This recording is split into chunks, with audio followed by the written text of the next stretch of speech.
Well, the final planning meeting of the Eastern Sierra Recreation Collaborative for the Inyo National Forest Plan revision is this Wednesday. Sierra Wave Media's Rob Gill talked with John Wentworth. Well, good afternoon, Rob. The Eastern Sierra Recreation Collaborative is a grassroots effort that's designed to give the voices of the Eastern Sierra an opportunity to participate in the Inyo National Forest Management Plan revision process. Well, we were able to raise enough money to do 4 meetings in total. We've had 3 meetings so far. Kickoff meeting in Bishop, meeting for the Southern Gateway communities, another meeting for the Northern Gateway communities. Everything's gone great so far. Excellent attendance. A lot of really willing, good, happy, open-minded folks who showed up. And so we're going to have the final meeting this coming Wednesday at Saracosa College in Bishop from 5:30 to 8:30. And we're really looking forward to getting as many folks there as possible to lend their voices to a process. We're going to draft a recreation strategy. It's important for people to show up because the Inyo National Forest Management Plan process happens about once every 20 years.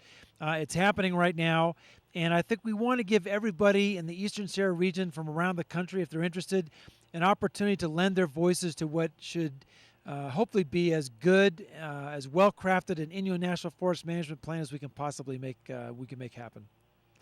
That's right, Rob. Wednesday, November 12th is going to be the final of these meetings from 5:30 to 8:30 at Saracosa College in Bishop.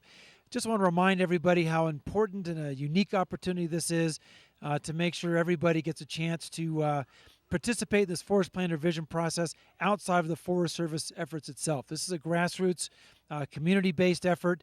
This is not an official Forest Service meeting, but we hope to have a recreation strategy done and in place in time for the official Forest Service meeting, which will happen November 20th, which is less than a week after our final meeting. That's the meeting where the Forest Service is going to roll out their preliminary alternatives for this Inyo National Forest Management Plan update. Sure do. They can go to eastsierrarec.org. That's eastsierrarec with a C.org. They get the information that they need there. The Mammoth Lakes Trails and Public Access Foundation is offering web services to host a page for it, for the project page for the effort. But that eastsierrarec.org is the best place to get more information. All right, thanks for that, gentlemen. Charles James filed this story for Sierra Wave Media. Thanks to the actions of just a few National Park Service employees in Death Valley National Park, new special event permit rules have been implemented as a result of a safety review ordered by Park Superintendent Kathy Billings last year. And the Inyo County Board of Supervisors, Charles James writes, were dismayed to learn of the new changes at a recent board meeting when it was announced by Billings as a done document. Now, the result of the safety review, during which the park was closed to events, has seriously changed the way running and biking events can now be held inside the park. Now, according to a press release last December from Adventure Corps, a major extreme athlete event provider in the park, which has hosted the world-famous Badwater Ultra Marathon in the park for 37 years without incident, has stated that the changes were made, quote, despite there never having been a major illness or this safety review being undertaken as a result of any serious incident or accident within the park. It is not being undertaken as a result of any significant number of complaints, end quote. Charles James writes, that's right, there was no long list of complaints or record of injuries in the park during special events. Adventure Corps in its statement said, quote, it was undertaken purely under the prerogative of a few DVNP employees, most notably the park superintendent, Kathleen Billings, who assumed leadership of the park in March of 2013, end quote. Now, the major stakeholders, which include Inyo County, the Death Valley Chamber of Commerce, and Adventure Corps, were deliberately excluded from the process. This according to the park superintendent Billings, and this was at the direction of an unnamed supervisor from the National Park Service, despite assurances given to the supervisors while in Washington last February during a meeting with the National Park Service Director Christina Goldfuss. She assured them that the new permitting process would be open and the county would have an opportunity to participate. Furthermore, Billings admitted that the process chosen was also designed to specifically exclude public comment, at one point telling the Inyo supervisors that, quote, having events in the park is a privilege, not a right, end quote.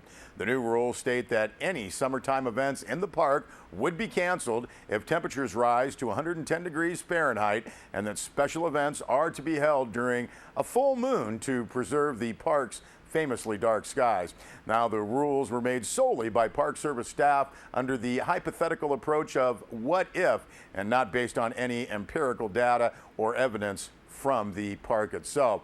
The result was a wish list by Park Service staff being inflicted upon unsuspecting stakeholders that use the park to stage events. It is estimated that the park closure, while the safety review was being conducted and the implementation of the new regulations, has already cost Inyo County and local Death Valley business owners who are struggling to stay afloat hundreds of thousands of dollars in potential losses, which they can ill afford. Now, the Lone Pine Chamber of Commerce said that the Badwater Ultra Marathon alone was responsible for contributing $1.2 million to local communities each year. Susie Dennett, the executive director of the Death Valley Chamber of Commerce, told the Inyo supervisors that she and chamber members were very upset about how the safety review was conducted. It is especially disturbing to be ignored, especially as they have always tried to work closely with park staff to provide the best services to park visitors. Now, the new rules may also result in a loss to Inyo County through lessened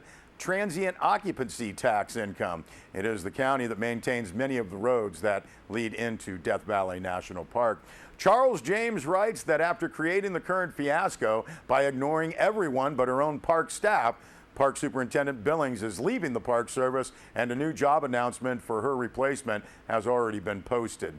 8th Congressional District Congressman Paul Cook's office was contacted for comment 2 weeks ago about the situation, but as of this writing has not responded. County residents can contact the congressman by calling his Washington office 202-225-5861 or visiting his official website at cook.house.gov to express their concerns. And again, Charles James filed that story. Well, Bennett Kessler filed this report. The Los Angeles Department of Water and Power water main breaks that happen weekly have now made national news. CBS Sunday Morning News interviewed LADWP's Marty Adams, head of water operations, about 5,200 water pipe leaks in Los Angeles since 2010. The CBS reporter Carter Evans said LA's pipes are getting some, quote, very poor grades, end quote. Recently, a broken water pipe flooded LA's famous Sunset Boulevard with 20 million gallons of water. The geyser on Sunset served as a reminder that LA's aging water system is in need of upgrades. Now, asked by CBS how old the oldest pipe in LA is, Mr. Adams said, quote, "We have pipes over 100 years old in service here. DWP maintains more than 1,200 miles of pipe throughout the city. The agency assigns a letter grade to each pipe in the system." Adams said a number of pipes are getting older, and now he said we have a good amount of pipe, about 400 miles of pipe that is in the D to F range. Now, according to an analysis by the Los Angeles Times, about 6% of city pipe earned a D or F, meaning they are most likely to burst and cause major property damage. More than 40% receive a grade of C or lower. Dr. Lucio Soberman of the USC School of Engineering said around 20% of net worth is more than 100 years old. Those pipes have an expected life cycle of 100 years. 20% of the net worth is vulnerable, end quote. Now, he called it a problem and said that the city is spending nearly $100 million a year to address it, but that may not buy enough time. Now there is a little over a 300-year replacement cycle. Is that acceptable? Adams thinks it's, quote, more than we want it to be, although the track record of LA is better than most, but it's not where we feel comfortable being, end quote. Now, as the United States looks at infrastructure rebuilding, it's definitely not where people want the water system to be, and the loss of water does not match where Southern California wants its water to sit after 3 drought years. And Bennett Kessler also filed a story on the billing situation on water systems in Lone Pine and Independence, now operated by Wilder Barton, and you can see that story on our website, sierrawave.net. And the City of Bishop water and sewer construction along Warren Street and intersecting streets is continuing this week, expected to last into early December. The construction of street improvements in the area is expected to start in January and last into May. Now, the water and sewer contractor plans to complete work on a new water line along South Street west of Main Street. And after the water line on South Street is done, the contractor plans to continue with spot improvements along South Warren Street. Following that, the contractor will move operations to the North Warren Street area, including the full length of Academy Avenue. All utility work is expected to be completed in early December. Contractor on the $500,000 water and sewer project is Marzano and Sons of June Lake. Press release from the City of Bishop notes that construction in downtown Bishop impacts traffic on city streets west of Main and will cause inconvenience and delays. Drivers and pedestrians should be cautious, take alternate routes, and be patient, according to that press release. For more information, you can contact the City of Bishop Public Works at 760-873-8458. We'll be back with more news.